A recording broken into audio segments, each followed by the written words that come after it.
Thanks for tuning into the Conscious Hour. This is the war update. So you've been hearing it if you're sitting in the United States, hearing what Trump's going to do, and he's got his troops there, and they're going to be victorious, and they're going to do this and that and this and that. Yeah, okay, fine.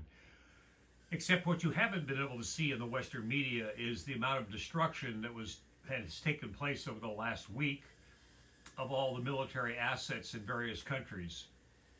The temperatures over there now is about 109 degrees. The humidity is 100%. And Trump is gung-ho. Okay, so let's pretend they got 50,000 troops over there. What are the 50,000 troops going to do with a million-man army? What are the 50,000 troops going to do with two major countries, Yemen and Iran, with hypersonic missiles and have an abundance of supplies? You're talking tens of hundred, or probably 50 to 100,000 drones and tens of thousands of missiles. They've been stockpiling this stuff and waiting for this because they knew forever that the U.S. was eventually going to try to come and steal the resources from Iran and do what it usually does. But this time, they have never been successful. And they're lying to you about the amount of Americans that have been killed already. I guarantee you, if I had to make a bet, I'd say there's over 500 that are already dead. Because a lot of them have been shipped up to Europe for hospitalizations. But can you imagine now where they're hiding in hotels because the bases have been destroyed? Our military's hiding in hotels, right?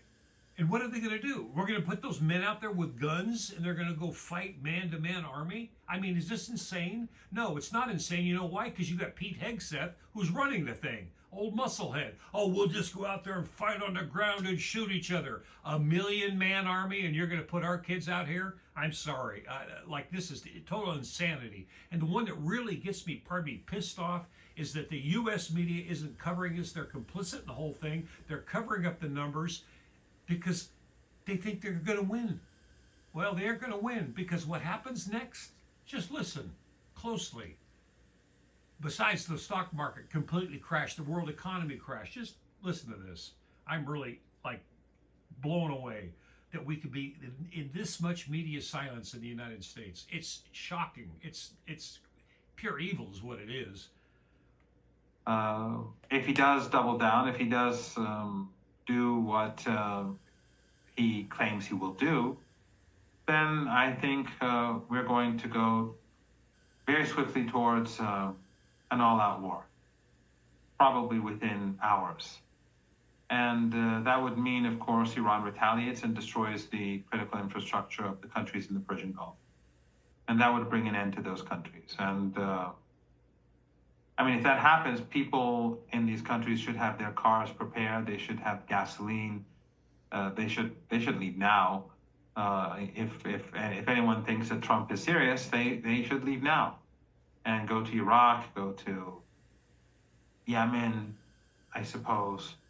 I don't know where the best places would probably be these two. I would say I used to say go to Oman, but now I don't know what's going to happen to Oman anymore because Oman has been increasingly complicit in this war. It helped the United States create that corridor in the Strait of Hormuz that led to this fighting. That was, of course, violation of the MOU. So I think that we are in a very dangerous situation. And of course, if those countries collapse, then I think the markets, they'll also collapse because there will be panic. Trump can no longer talk up the markets, or he cannot nor talk down the price of oil or anything like that. We'd be living in a completely different situation. And especially since until now, Trump and the Western media have been trying to hide the potential catastrophe that lies ahead.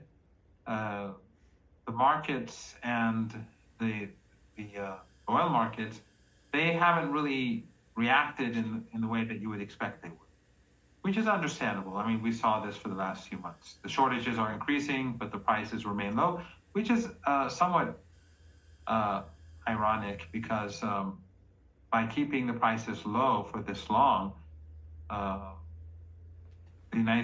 Trump has prevented demand destruction, and thus consumption remains very high.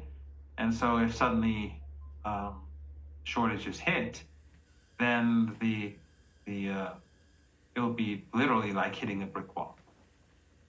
I don't know if Trump is going to do this. Maybe he will try to strike a few targets, bridges and power plants, and he'll quickly understand that the Iranians are dead serious. Now, of course, as you pointed out, the Iranians are saying that the American soldiers are hiding outside of their bases, and they're hiding in hotels and other buildings, and now they're warning people to stay away. So all hotels in the Emirates, in Kuwait, and Bahrain, these are now potential targets because enemy soldiers are working from there. They are carrying out their responsibilities from inside these buildings. So everywhere now is becoming more unsafe. The Iranians have also warned the Americans that for every Iranian that's murdered, they will retaliate and kill an American soldier. It's clear that the Iranians are not going to back down. They're not intimidated, and that they will continue to fight back. And you sort of see that the Iranians have the upper hand. The reason, of course, being that the Iranians, they have an extraordinarily enormous amount of resilience, really unique, like Hezbollah, like Yemen. But also, they've been planning for this war for decades. Their key assets, as we've discussed many times, are all deep underground. And the U.S. assets are all on the ground. They're in bases that were designed for the 20th century. And so the Iranians are hitting them. They retreat to Jordan. They hit them there too. And there's no way to hide. Whereas the Americans, they keep striking Iranian missile bases to no avail. And since they get frustrated, they go and bomb civilian targets. They go bomb and terrorize ordinary Iranians. They bomb family cars driving over bridges, and that sort of thing.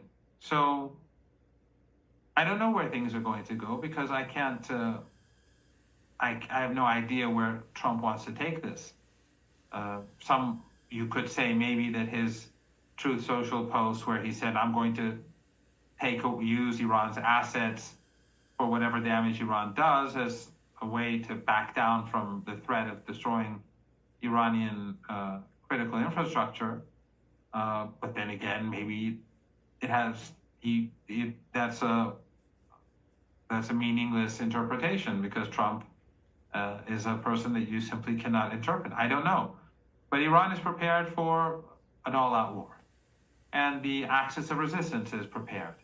Yemen is already putting pressure on the Saudis, major pressure on the Saudis, whereas the Saudis are in trouble in the Persian Gulf. And the resistance in Iraq is completely prepared. They have a huge force between 100, 200,000 people under arms who are prepared to fight.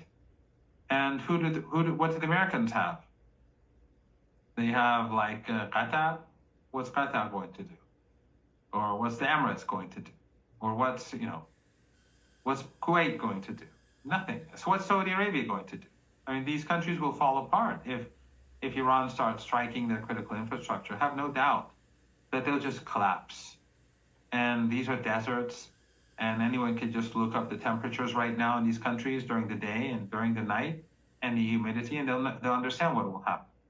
And imagine U.S. troops, the tens of thousands of U.S. troops, many of them are in these countries right now. And if there's no electricity, no water, what are they going to do? Can they stay put? I don't think so. So you can kiss our soldiers goodbye. Thank you, Mr. Trump, for screwing the world up. This is the Conscious Hour. Please hit the share button. Make sure you share it and speak out, please.